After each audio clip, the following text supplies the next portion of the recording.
ሰላም ጤና ይስጥልን የተከበራችሁና የተወደዳችሁ የቻናላችን ተከታታዮች እንደምን አላችሁ? ዛሬም እንደተለመደው ለናንተ ጤና ጠቃሚ ነው ያልነውን አንድ ጉዳይ ይዘን ብቅ ብለናል። ለቻናላችን አዲስ ከሆናችሁ ሰብስክራይብ ማድረግ እንዳትረሱ።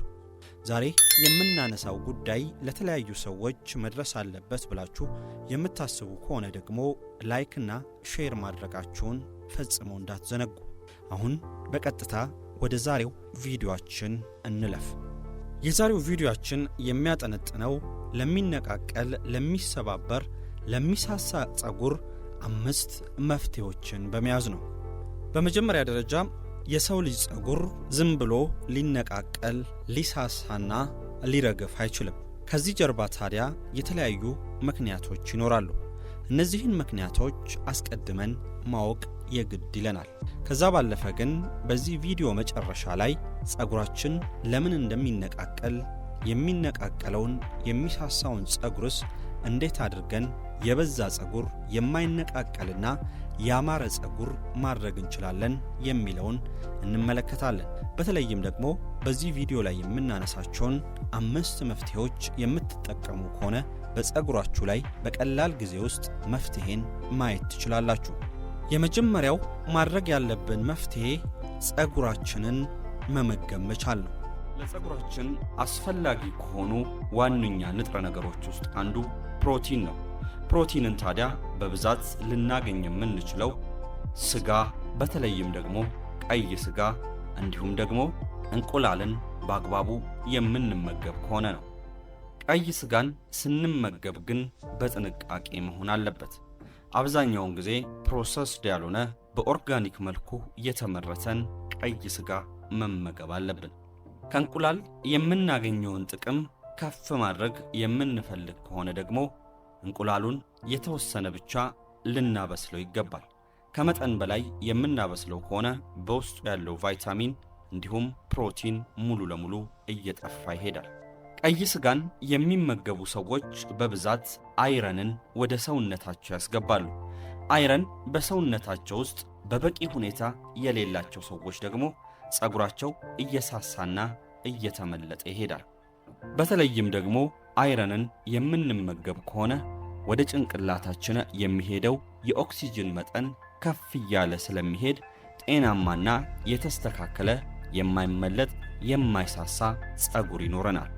በቂ ፕሮቲን የማናገኝ ከሆነና በተለይም አይረን ወደ ጭንቅላታችን የማያመራ ከሆነ ከፍተኛ የጸጉር መነቃቀል ሊገጥመን ይችላል። አይረንን ስናስብ ታዲያ ቀይ ምግቦችን በብዛት መመገብ አለብን።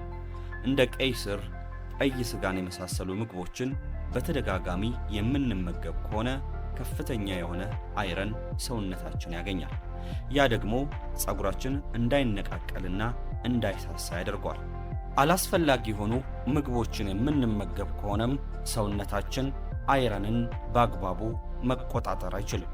በተለይም ሆዳችን አካባቢ እብጠት የሚፈጠር ከሆነ ለሰውነታችን የሚያስፈልገው አሚኖ አሲድና ፕሮቲን በአግባቡ ወደ ሰውነታችን አይገባም። ይህ ደግሞ በሌላ በኩል ሰውነታችንን እየጎዳ ጤናማ ጸጉር እንዳይኖረን ያደርጋል። ሌላኛውና ሁለተኛው መፍትሄ ታዲያ ጸጉር የሚጎዱ ተግባራትን አለመፈጸም ነው።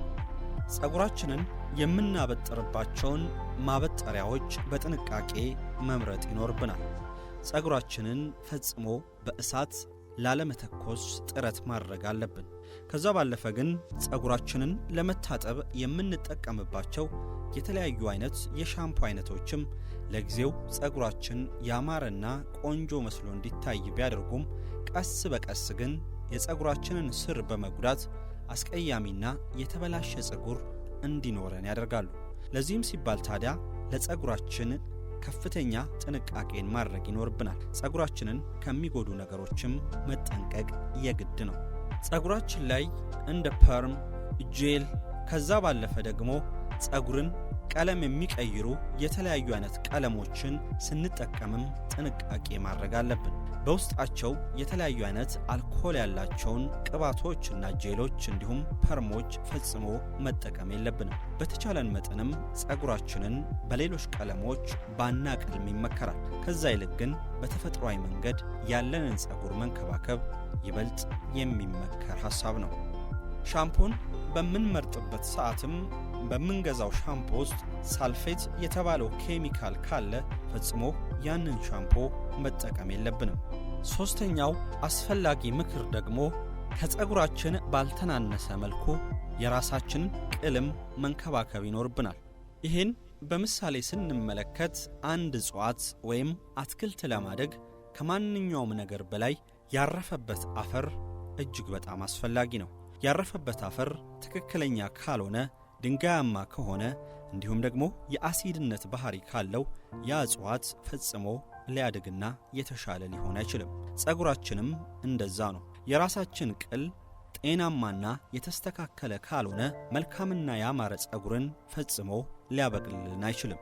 አብዛኛዎቻችን የማንረዳው የሰው ልጅ ቅል በራሱ ጸጉራችን ያማረና መልካም እንዲሆን ተፈጥሯዊ ቅባት አለው። ይህን ቅባት ታዲያ ተጨማሪ በጣም በርካታ ቅባቶችን የምንጨምርበት ከሆነ ለጸጉራችን የሚያደርሰውን ቅባት እየቀነሰና እንዲሁም የተለያዩ መስመሮቹና ቱቦቹ እየተደፈኑ ይሄዳሉ። ለዚህም ሲባል ታዲያ ወደ ጸጉራችን የምናስገባውን ጸጉራችንን የምንቀባውን የቅባት መጠንም ማመጣጠን ይኖርብናል። የራሳችንን ቅል ለመጠበቅ ታዲያ ሌላኛው መፍትሄ በሳምንት ውስጥ ከ3 ጊዜ በላይ ጸጉራችንን አለመታጠብ ነው። ጸጉራችንን ግዴታ ቅባት መቀባት ካለብን ደግሞ እንደ ኮኮናት ኦይልና ሮዝመሪ ያሉ ተፈጥሯዊ ዘይቶችን ጸጉራችንን በተወሰነ መልኩ ማስነካት እንችላለን። አራተኛው መጠንቀቅ ያለብን ነገር ደግሞ ጭንቀትን መቀነስ መቻል ነው። ከ3 ወርና ከዛ በላይ በተከታታይነት ጭንቀት ውስጥ የምንገባ ከሆነና ያንን ጭንቀት በትክክለኛው መንገድ የማናክመው ከሆነ ጸጉራችን እየተበላሸ እንዲሁም እየተራገፈና እየሳሳ ይመጣል። ሜዲቴት በማድረግ እንዲሁም ስፖርታዊ እንቅስቃሴዎችን በማድረግ ከዛ ባለፈ ደግሞ የምንወዳቸውን ተግባራት በተደጋጋሚ በመፈጸም ራሳችንን ከጭንቀት መከላከል እንችላለን። ራሳችንን ከጭንቀት ተከላከልን ማለት ደግሞ የተሻለ ያማረ ያልሳሳና የማይነቃቀል ጸጉር ባለቤት እንሆናለን ማለት ነው። አምስተኛው መፍትሄ ታዲያ ሕክምናን መከታተል ነው። ከላይ ያነሳናቸውን ዋና ዋና 4 የመፍትሄ ሐሳቦች ተጠቅመን ጸጉራችን መነቃቀሉን የማያቆም ከሆነ የሳሳው ጸጉራችንም እየሞላ መምጣት የማይችል ከሆነ በቀጥታ የቆዳ ሐኪምን ማማከር ያስፈልጋል። ወደ ሕክምና ስፍራ ስንሄድ ታዲያ ጸጉራችን ለምን እንደተነቃቀለ የቆዳ ሐኪም በትክክለኛው መንገድ ሊያስረዳን ይችላል። ከዛ ባለፈ ደግሞ ሰውነታችን ምን አይነት ንጥረ ነገሮች እንዲሁም ቫይታሚኖች እጥረት እንዳለበት በማወቅ ያንን እንድንጠቀምም ሊያዘን ይችላል። በዚህ ምክንያት ታዲያ ከላይ የተነሱትን 4 መፍትሄ ሐሳቦች ተጠቅመን ጸጉራችን ላይ ለውጥን የማንመለከት ከሆነ በቀጥታ ወደ ሕክምና ስፍራ መሄዳችንን እንዳንረሳ። ለእናንተ ጤና ይጠቅማል ብለን ወደ እናንተ ያደረስነው የዛሬው ጥንቅራችን በዚህ ተጠናቋል። ሐሳብ፣ አስተያየት እንዲሁም ጥያቄ ካላችሁ በኮሜንት መስጫ ሳጥን ውስጥ ጥያቄያችሁን፣ ሐሳባችሁን እንዲሁም አስተያየታችሁን አድርሱን። ለዚህ ቻናል አዲስ ከሆናችሁ ደግሞ ሰብስክራይብ አድርጉ። ይህ ለእናንተ የደረሰው ጤና ነክ ጉዳይ ታዲያ ለሌሎች ሰዎችም መድረስ አለበት ብላችሁ የምታስቡ ከሆነ ደግሞ የላይክ ምልክቱን ተጫኑ።